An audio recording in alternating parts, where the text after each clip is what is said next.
Well, greetings again, everyone. Thanks for tuning in to another episode of Genealogy at the Library.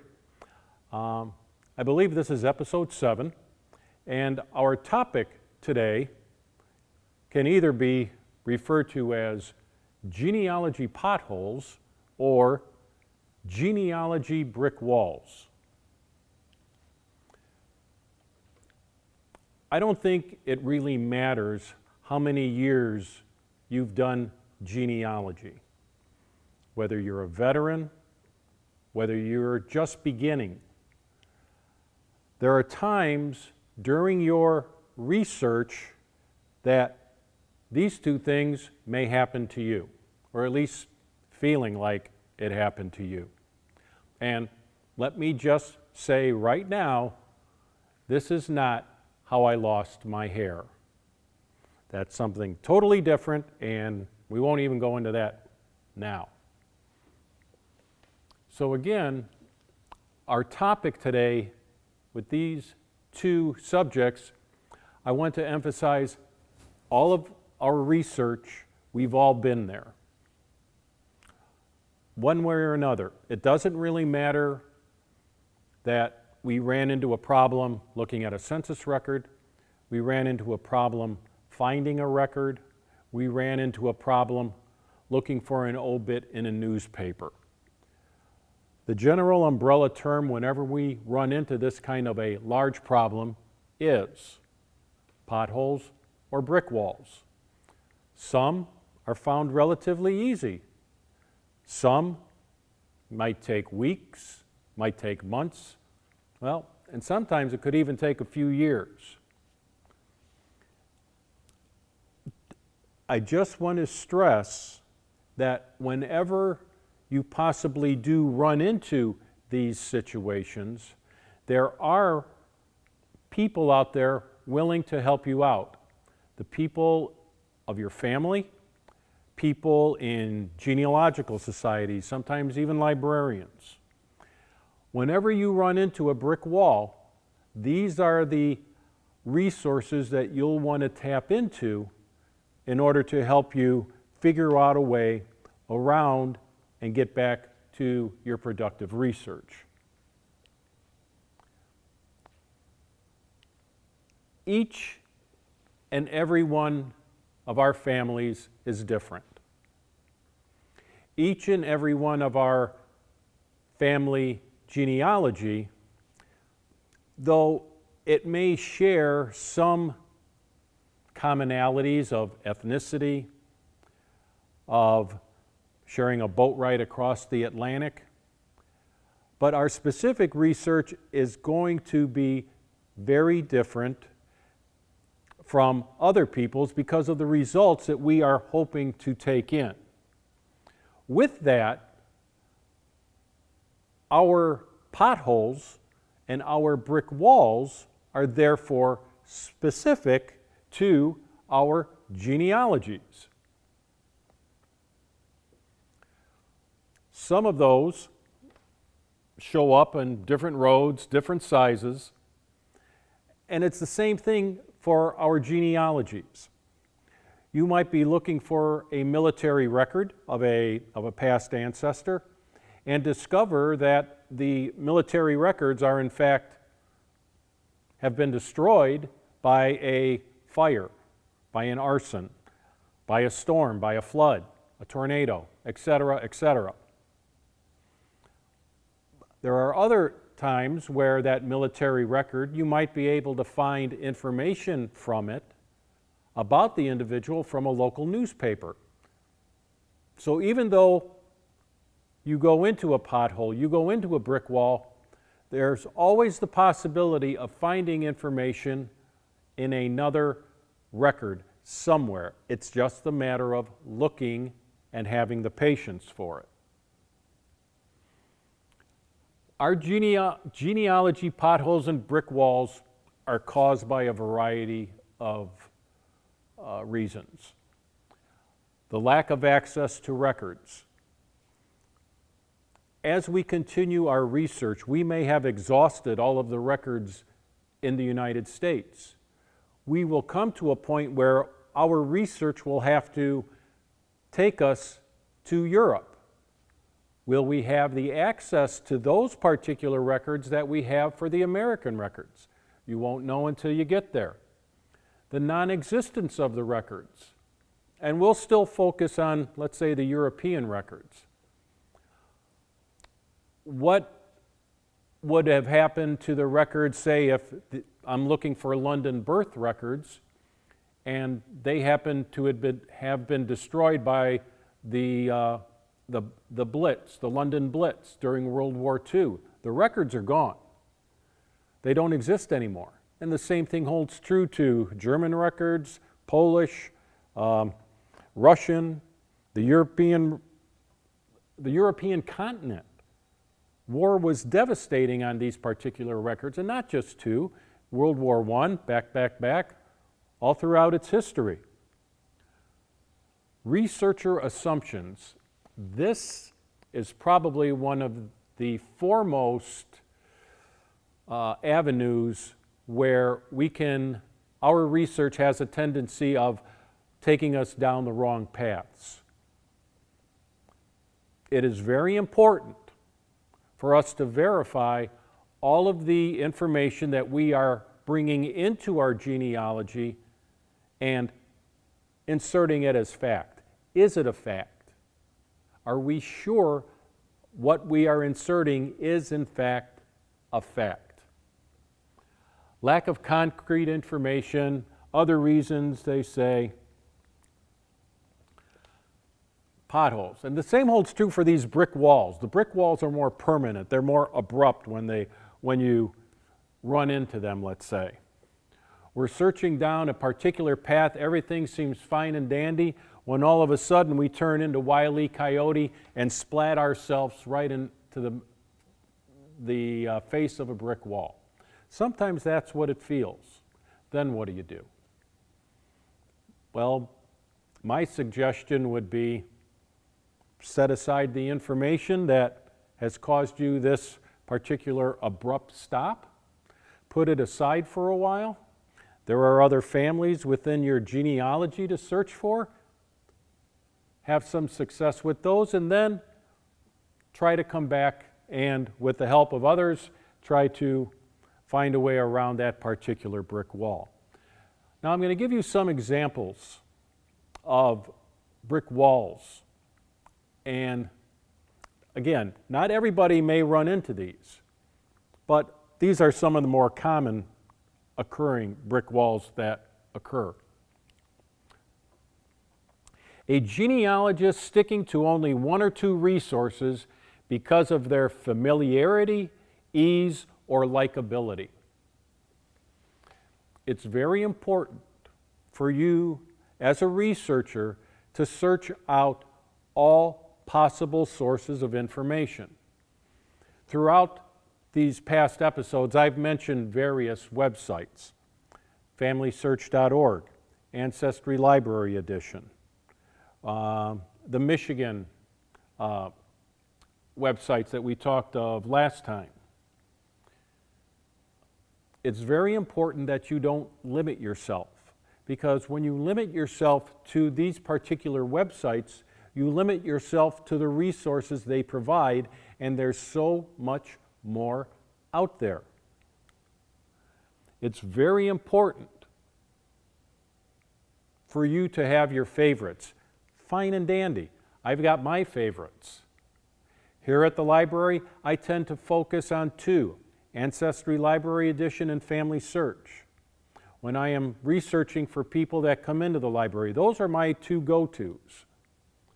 However, as I obtain information on these particular families, I will begin to look for other resources. Libraries within a particular area, museums in a particular area. Are there archives of that state? Possibly county archives. Where else can I find information to help supplant what I'm finding on my two favorite sources? So as it says, a genealogist should venture to other institutions and websites to investigate the possibility of a record's existence. We've mentioned before, if you're having trouble finding a particular record, there's nothing wrong with getting on the phone and calling a particular government entity, a courthouse, and merely ask and inquire. Does the courthouse have copies of birth records for the year 1901, or whatever year you're looking for? Get information from the source that holds the records. That way, it will help you save time in your research. Always note and cite your sources. This is another brick wall or pothole that you may run across. You're finding all of this fantastic information, and you're jotting it down and you're inserting it into your ancestral tree, and it's growing and growing and growing. And trust me, there will be a time where you will come and go back to that document and try to figure out, where did this come from? What was the name of the database? What resource did I find this at? That's important information to put down on your record. Make a citation. It doesn't matter if it's in a book. It doesn't matter if it's online.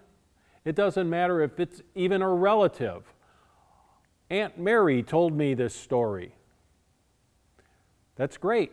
Put down family reunion, 1999. You've got a record of it. When Aunt Mary passes, can't really go back to Aunt Mary. But you at least have a resource that if Aunt Mary had children, you could go to them and say, hey, do you remember when your mom said this? That will help you in your research. My memory is not what it used to be.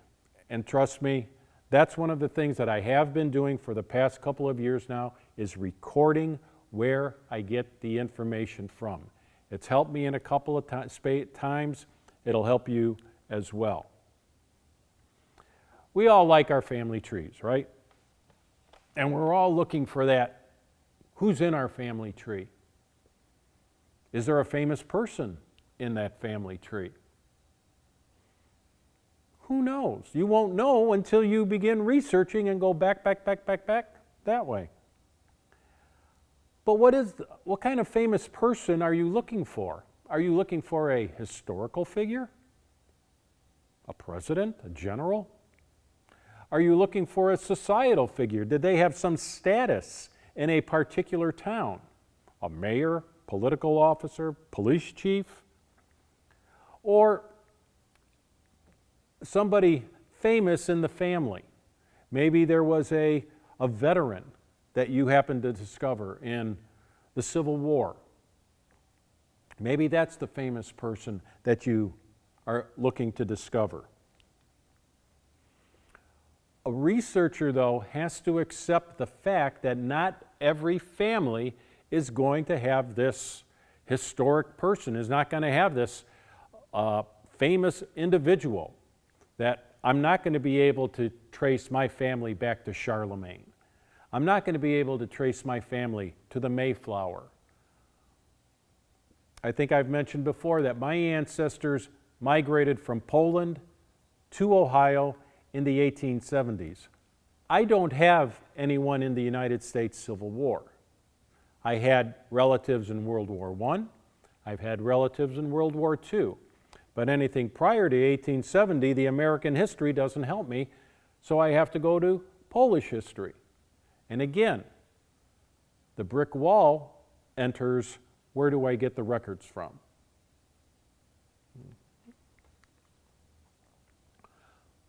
But let me be clear with this point, as the little citation says. That does not diminish the importance of every family member listed in your tree. I think it's very important to stress that each and every individual that you put into your family tree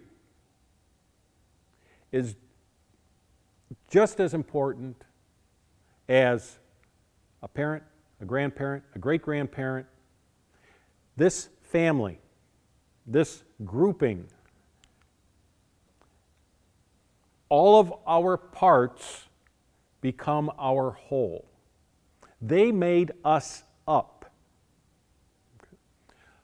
If there is an individual in your family tree that served in Afghanistan, in Vietnam, that's just as important and should be held in such high esteem as finding somebody that fought in the Revolutionary War. This person served their country, and that's an important feat to highlight in a genealogy. So keep that in mind. Each and every person is very important to the creation and the existence of a family and should be treated as such. We have family trees, and you can put your information in there. But let's say, through word of mouth and oral history, you've heard this really cool story about Great Uncle Barney. And you decide, I'm going to skip some generations and go straight to Uncle Barney, because that's where the neat story is, because that's what I want. You want to get to the interesting stuff. Well, okay. But before you do, what I would strongly urge you is steady and thorough research, supported by records, for every generation paves the road to the past. What that means is you can use oral history, you can use family stories, but you can't use them as citations and records of citations. It can get you from point A to put you on the road to that particular story. But it's important to substantiate that story with hard records. And another thing to remember is the people that you are bypassing. As I just said, each and every part of our family tree makes our whole. So that by bypassing these individuals, what are you really doing to them? Will you come back to them and provide them the research and develop their story just as you do the famous individual? One would hope. Oral histories and family stories are essential to provide clues to our research. There's only so much you can do with birth, marriage, death. Dates are boring. Our job when we are building our family trees is to create a story. Not a dry story, but a living story. And the way our story comes to life is with these kind of stories. These kinds of family tales. What our grandparents did, what our parents did, what our parents did on their first date, what Daddy did in the war, what Grandpa did in the war. This provides color. This provides life. This provides us the ability to keep all of our ancestors alive in a story kind of form. Nothing can beat that. There could be instances when information that you find on the computer is actually going to be there in all family trees.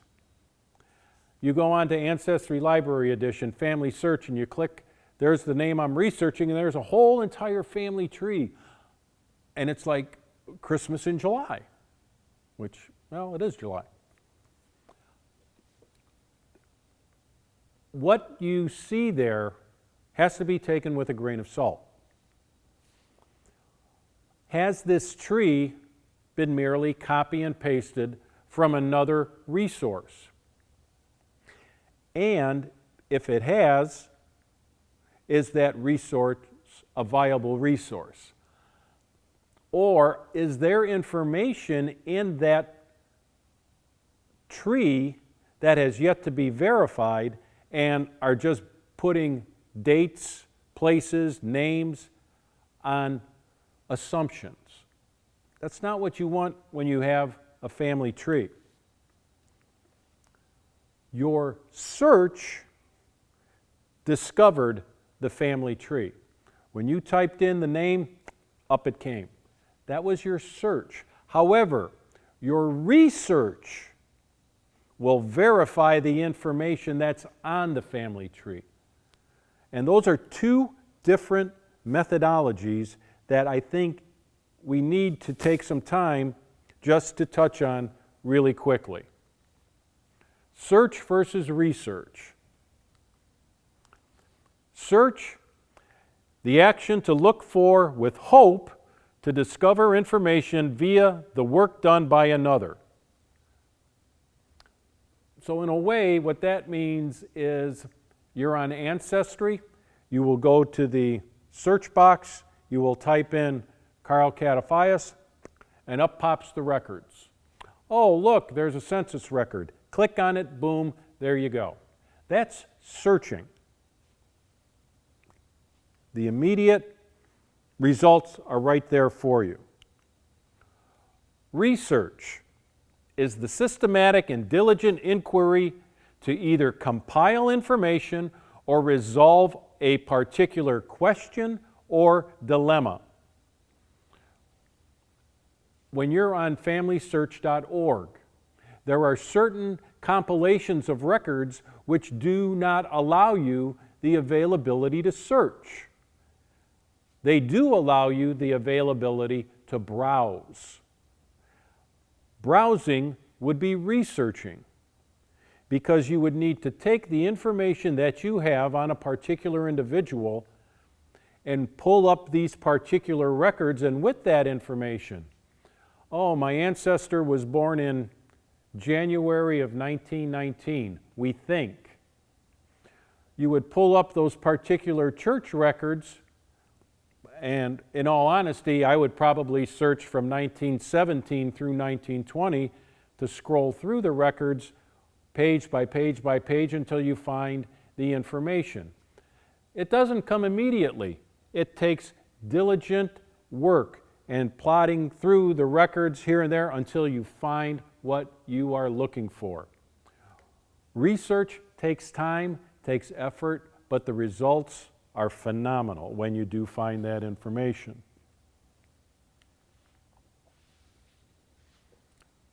So a little bit of summary. If you're only searching for ancestors, you are missing out on a whole lot more of information. Take some time to do some research. Many online collections are browsable only, as I've mentioned before. Another thing is, don't be afraid to seek out other researchers. The first slide with the woman with the help sign. That's what genealogical researchers do. That's what they're there for. We not only search our families, but if you join a society like Western Wayne County Genealogical Society, you have a group of individuals there who are more than willing to talk with you regarding research problems that you may run up against. The same holds true with families. Contact family members. Do you have an older aunt, an uncle? Maybe it's the sibling of your parents who have since passed, the only living relative. Tap into them for this information to try to help you out. Once they're gone, they're gone. So many times at genealogy seminars, you hear, I wish I had more time to talk to Aunt so-and-so, my mother, my father, Uncle so-and-so. Take the time now to sit down with them and just talk about the family. Jot things down, cite when you did it and who you did it with, and it's not only a great experience, but the information that you are able to obtain from them is going to help you out down the line. There's always someone in the family who wants to collect all the information about the family. They want to collect everything, the mementos, the recipe cards, letters, photos, etc., etc., etc. Collecting is fine and dandy, but once the items are collected, what do we do with them? Other family members would probably love the opportunity to see what has been collected. It may very well be that this might be a time to have almost a family reunion. Bring the family together, bring the heirlooms, have everybody share in it. They can take images with their smartphones. The records don't have to leave. The family member who has collected all this information can take that with them. But again, at least it is a chance to share the information that's out there. And sharing in this kind of information will bring back the memories. It'll bring back the stories. It'll bring back, oh, remember when? And that's more information to jot down. It will only help you in the long run to get beyond your potholes and your brick walls. Sometimes it might be like treading on eggs. You do not want to, hurt the person's feelings. So there's a time where if the individual is hesitant, if the relative is hesitant to bringing this information to the family reunion or to make it available, then there's not much you can do. The only thing would be to let them have their say and then possibly try to visit that potential sharing later on somewhere down the road. A universal pothole that many genealogists encounter is the lack of vital records. Okay. By vital records, real easy. Birth, marriage, death. Okay. Most of the states began registering these records in the late 19th, early 20th century. How many of our genealogies have already gone back prior to that? Where do you get these records? If they're not available at a civil level, where do you get them? Probably at a church level. Probably within a newspaper, cemetery, and we can go on and on and on. So there are other resources available. It's important to remember that every state is different when it comes to vital records. Not every state began registering these vital records during the same year. Our ancestors moved throughout the United States. True, we had our central families settling in Detroit, settling in Toledo, settling into Pennsylvania, wherever. But we also had families that decided to pick up their roots and venture somewhere else. My Toledo ancestors, there's a portion of the Cataphiases that made their way up into Detroit. Now I not only look at Ohio records, but I have Michigan records to look through. And one of the Michigan family members decided to head to Illinois, and that adds another state. And it can go on and on and on. It's important to remember that the accuracy and consistency varies from state to state. And basically what that means is you are going to find gaps in records. What you have in Ohio, you won't have in Michigan, or vice versa. What you have in Pennsylvania may not exist for Colorado, and vice versa. Be ready for those curveballs that are thrown to you. So what does that leave you? Where else could I find information? Start with the churches. The churches, the local churches, the dioceses, the synods. If the church doesn't exist anymore, you contact a religious, like the religious diocese or the religious organization overseeing a particular area, and simply ask them, call them to ask them, what happened to the records for blah, blah, blah parish? A public library. Don't ever exclude a public library. A public library, even a university library, is very important in your research because they could hold records that maybe the churches didn't want, maybe that businesses didn't want. You won't know that until, again, you ask them. Historical museums, historical archives, those are just as important. Many of the resources are not online. They have them in the building itself. Again, contact that particular building and ask them the existence of what records they do have. So you have a query and you have a problem, and it would be great if I could go from point A to point B, I'll search on my computer, and there I go. I've got my answer. But it's not always like that. There are certain times where we have to follow certain curves in the road, and we go into a pothole and hit a brick wall. We have to have the ability to take some time and just try to wait to obtain that particular proper information. So I'm going to relate to you this brick wall, a personal brick wall. I've mentioned before, the Katafias family settled in Toledo, and they came from Poland. And in my initial research, the family stories said we came from a place called Poznań.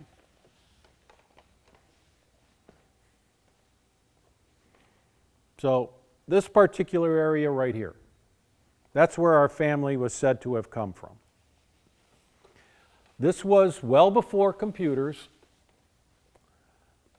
and as a newbie genealogist, my mother was kind enough to sit down with me, and we wrote a letter, and she helped translate it into Polish, and we sent it off to the church archives in Poznań. And then you get to wait, and wait, and we waited a little bit longer. And 4 to 6 months down the road, there's a letter that arrives from Poland. This could be it. This is really cool. And we open up the envelope, and there's a letter, and that's all that was in it. Of course, it's written in Polish, and handing it to my mother, she basically translated it to the extent of, thank you for your monetary donation, but we did not find any records of that particular name in our records. Sorry, good luck in your research. That was it. Okay, strike one. My next, we are going to send another letter, but this time we are going to send it to the Poznań archives. Not the church archives, but the governmental archives. Again, letter, translated, check, sent off. Wait, wait, wait, wait. Again, probably 4 to 6 months. We've already waited a year now. A letter arrives from Poznań. Feels like, yeah, there's not much in it though. I open it, hand it to my mother, and once again, our records indicate of no such name in this particular area. Thanks for the donation and luck in your research. So I'm basically have waited a year and did not find any indication that our ancestors had anything to do with that particular city. Well, it's not like I waited a year and I didn't do anything. This is where, when you have a problem, this is where you research the entire family. We don't research it down, we research it collaterally. And I began researching my grandfather's family. And as I continued down, okay, his youngest sister, Agnes, she became a nun. That look familiar to any of you Livonian residents? People familiar with the Schoolcraft, Newburgh, Laverne area? Agnes Cataphias became a Felician nun. That's pretty cool. What are the chances? I can write a letter in English, and I sent it to the archivist at the mother house. I waited a couple of weeks, and I get a letter back. But this letter was not just a letter, it actually contained records. Thank you for your donation. Here is the information we have on Sister Sabina / Agnes Cataphias. And the best part was, it was in that compilation of records that we were able to discover that our family did not come from this particular area of Poznań.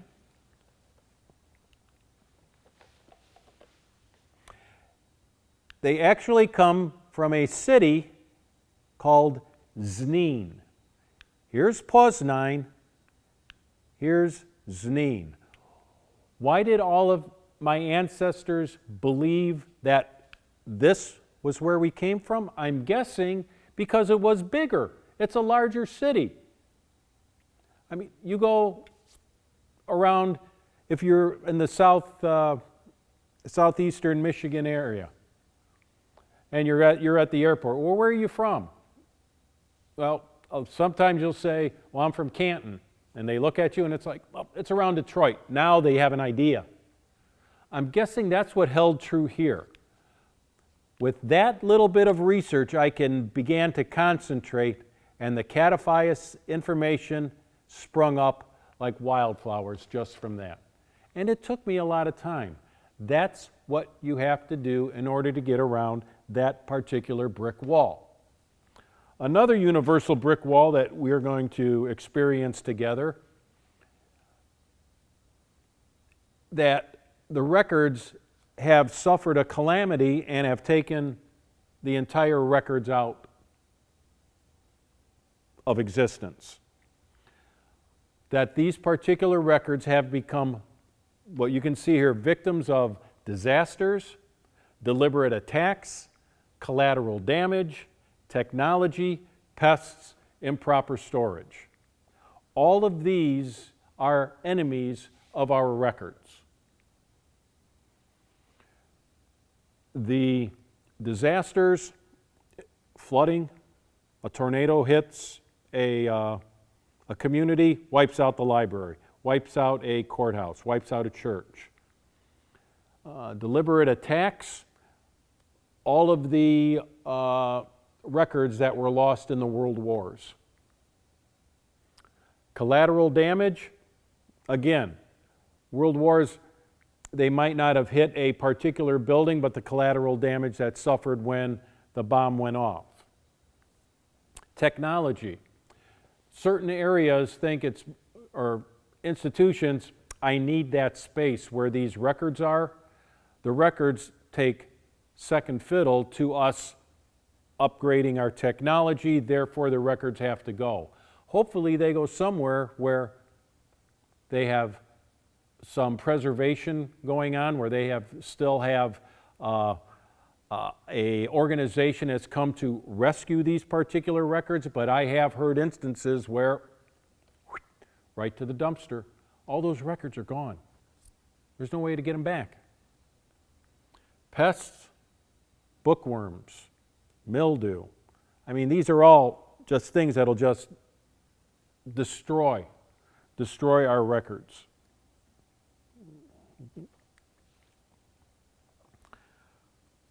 This is another reason why it's so important for you to cite your resource. Birth record, Toledo Blade, Toledo Public Library. Okay? If something happens to the Toledo Public Library, I still have the ability to potentially find that record at another institution. That is important. It gives me the ability to, this resource is gone, but now I have this resource available to me. Genealogy databases constantly add new materials. And trust me, you are going to find records that are in foreign languages. I studied Polish while I was in college, but because I haven't used Polish in Livonia or in Monroe County, my Polish is, I would say, weaker than weak. So it would be very difficult for me to translate a document in Polish. And I'm not even going to mention the time where, when I was in third grade, we had to learn Latin so that we could be an altar server. So, and even though the 4 years in Latin in high school, Latin's out as well. So these foreign language documents themselves pose a challenge to us as researchers. Add to that, many a times they are cursive. They're written cursively in these foreign languages. Go back to the census records. Remember how different these scribbles were. Same holds true in these foreign language documents. And why? A wide variety of factors.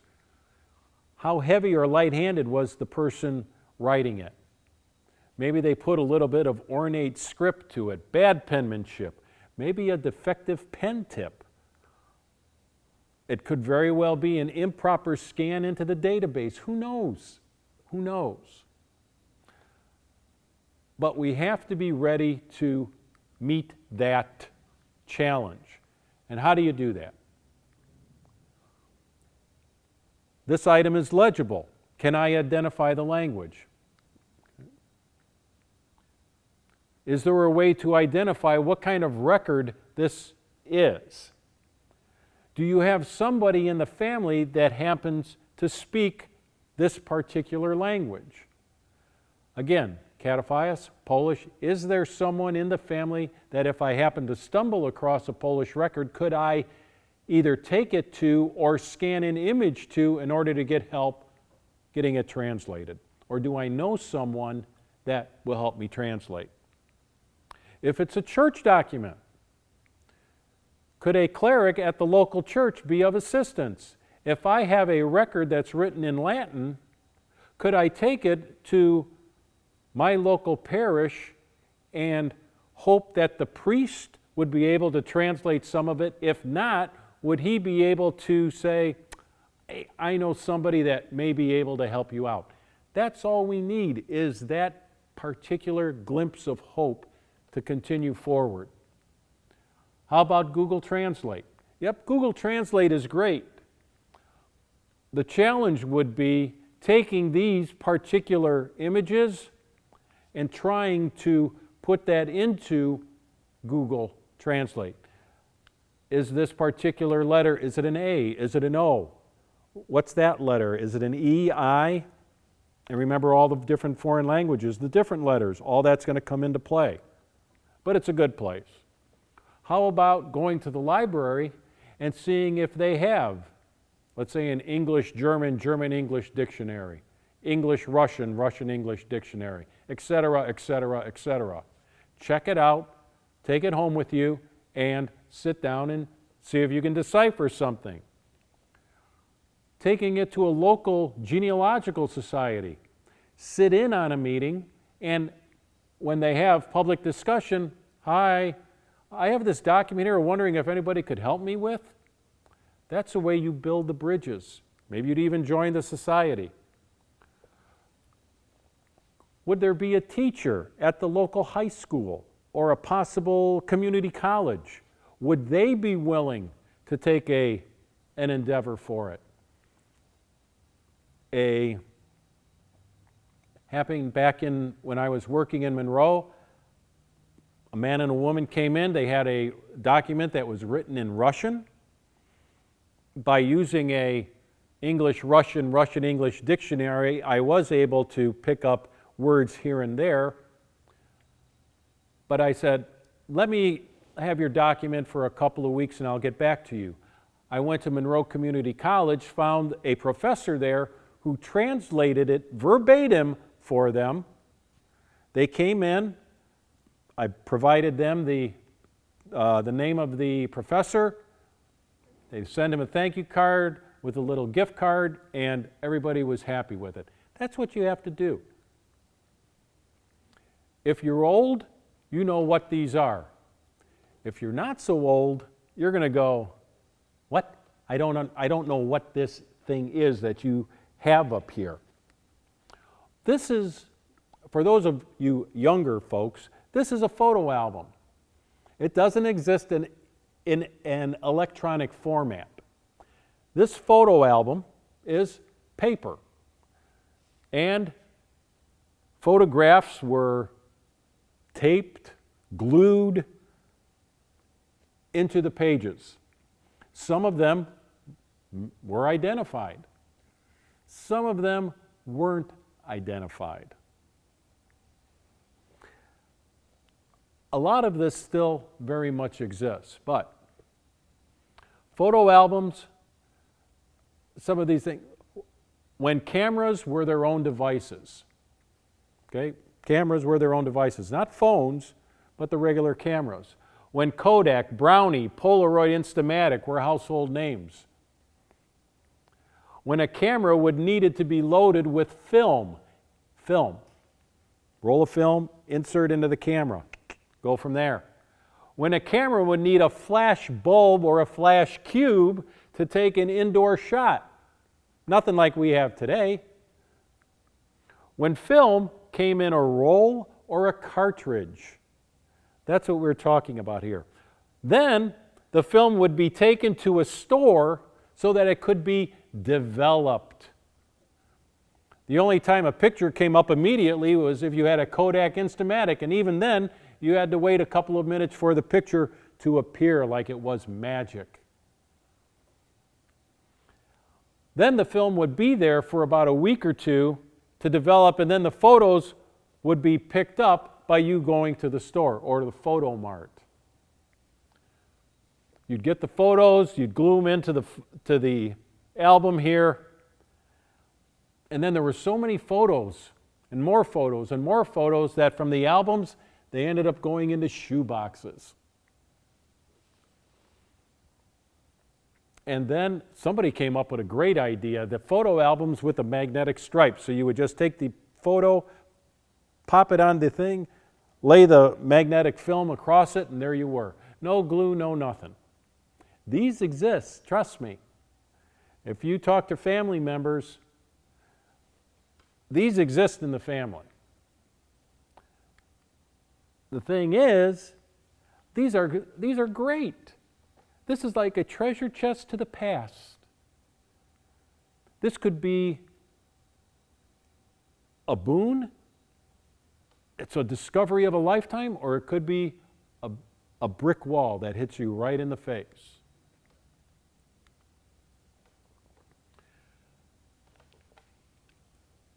When you come across photos, genealogy is this entity where it just seeks to be shared among family. So when it comes to old photos, not only do you need to bring family together to help identify some of these, But another thing is when these photos exist in a genealogist's hand, it's almost as if the photo has this power over the genealogist. And as it says, a researcher will find it hard to discard old photos. And it's true, even the ones that can't be identified. For some reason, they can't get rid of them. A researcher will find it hard to discard the old photos even after they digitize them. A researcher should think carefully to offer photos to relatives even after digitizing, because it may run into hurt feelings. Well, why did you give it to Aunt Sally and not Aunt Betty? You don't want to get into that. A researcher may have the ancestor who will cover old photographs and not share them with others. Oh, covet, not cover, sorry. Reading from here.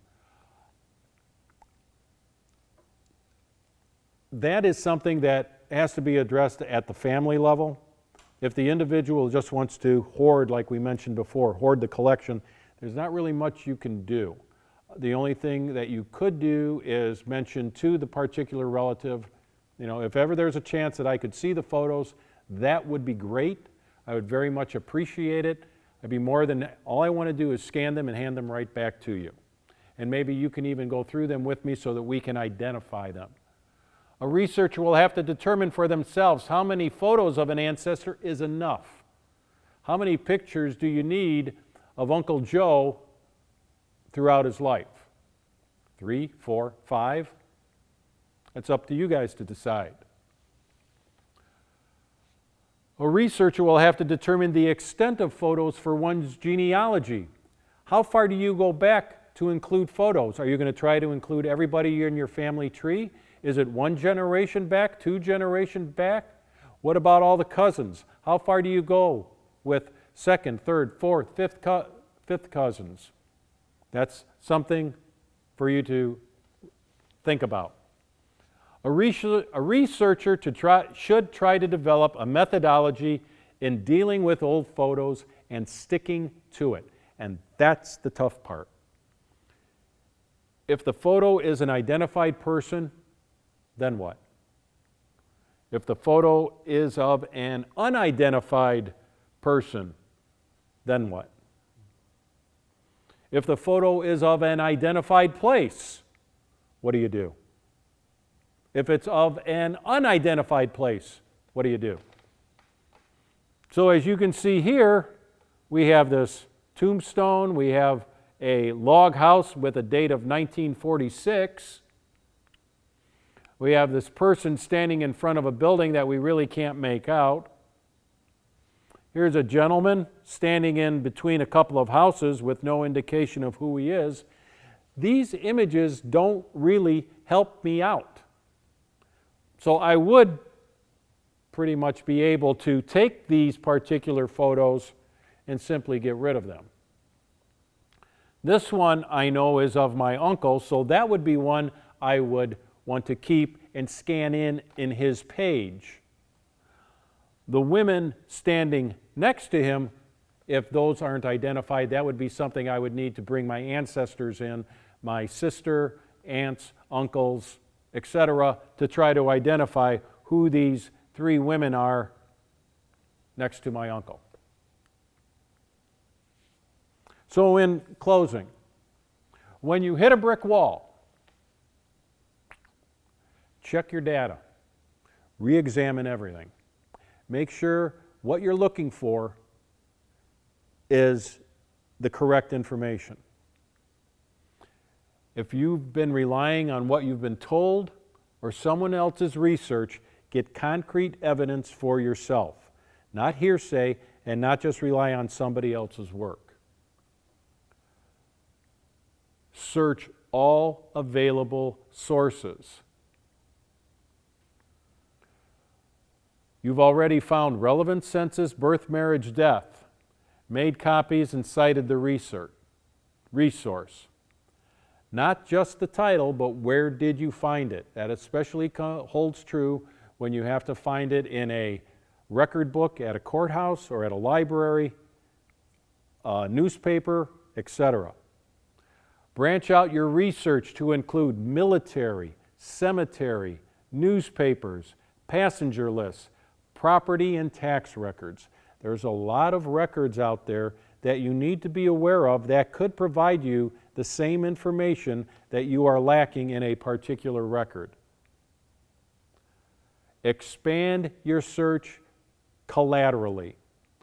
Not just down, not just direct relation, but collaterally. The aunts and the uncles.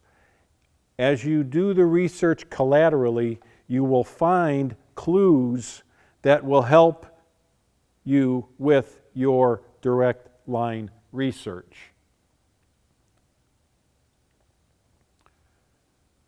Utilize social history to provide clues to explore how a family could have reacted at a given time. What I mean by that is if your ancestor happened to be a miner in a coal mine, was there an accident in the coal mine? Was this particular person injured? Check the newspaper. Is the company still in existence? If so, see if they have records. If not, check the archive to see if the company's records do have home at the archives. If it is not there, the newspapers, museums, try to think outside the box to try to find how society would have affected your ancestors. The Depression. Many of our ancestors suffered through the Depression. What did our ancestors do? Are there work records? Is there information regarding them signing up for the draft? Were they exempt from the draft? Why were they exempt from the draft? All of this information that can help you out. Finally, be open-minded on variations. All I have to do is remind you how many times my last name was misspelled. Age variations, name variations, all of this is going to come into play. Brick walls and potholes. We all are going to run into them. It's simply a matter of having the time, having the patience to address them, and once we do run into them, finding the resources available to us to help us around them and solve them. Sometimes sooner, sometimes later. That's where the patience comes in. So with that, I'm going to wish you continued success on your genealogical research. We'll have another session coming up, episode, I believe, number 8. And in number 8, we're going to be looking at records across the border. And that means Canadian records. How do these Canadian records help you out? Well, if you're having trouble with an ancestor, you can't really find them coming into the United States. You've looked through New York, Philadelphia, Boston. It could very well be that your ancestor came through the St. Lawrence River into Montreal and they came that way. So it might be worth your while to check us back in a little while. With that, again, continued much success. Feel free to stop in and look me up if you have any questions. With that, see you soon. Take care. Bye-bye.